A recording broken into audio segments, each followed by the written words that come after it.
Hi, everybody. So today I want to talk about the divine timing of your pet's passing and how there are no accidents to when they literally actually passed. So let me give you a few examples. And this goes for humans as well. When I used to work in hospice and palliative care, there were people who would wait for days for their loved ones to come fly across the country to visit them. And in the minute that loved one came, then they would literally say, okay, now I can pass, and they would. Or sometimes the opposite would happen, and there was, let's say, a daughter with her mom nonstop in the hospital. And the minute that daughter went to go home for 1 hour to take a shower, the mom would pass.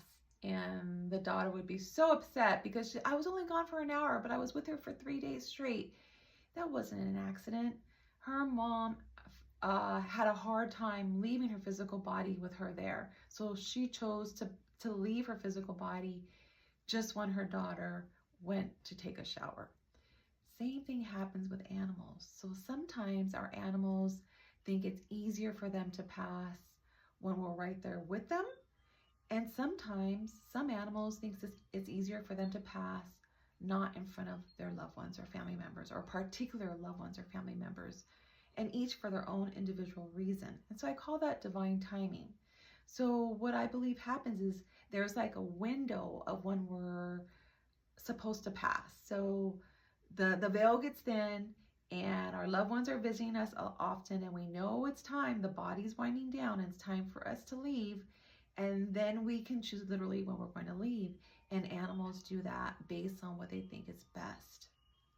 So many times I've had people tell me, or they come to readings really sad because they were not there the moment their pet passed. And they asked me to ask their pet, was he mad at me because I wasn't there with him?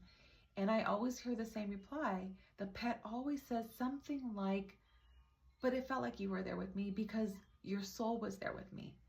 I was able to see your soul and your spirit with me, regardless if you were physically there. And I felt you with me.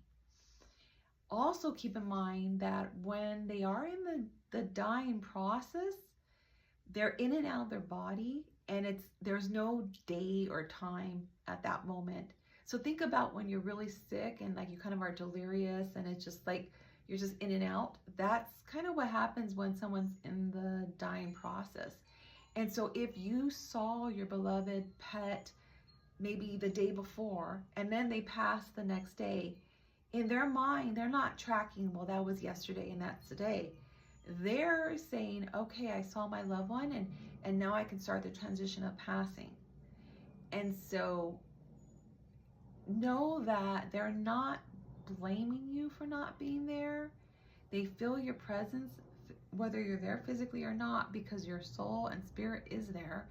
And also, many of them feel like, well, she was there with me. I saw her. I know she came and told me she loved me. And now I can start the process of detaching from the physical body. And like I said, sometimes they will say, I couldn't detach from my physical body because I didn't want to leave them.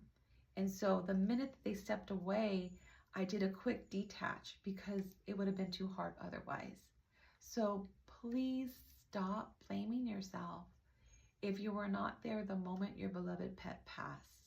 Know that they chose that window to leave and finally leave their physical body. And either way, they felt your love and they were with you and your spirit.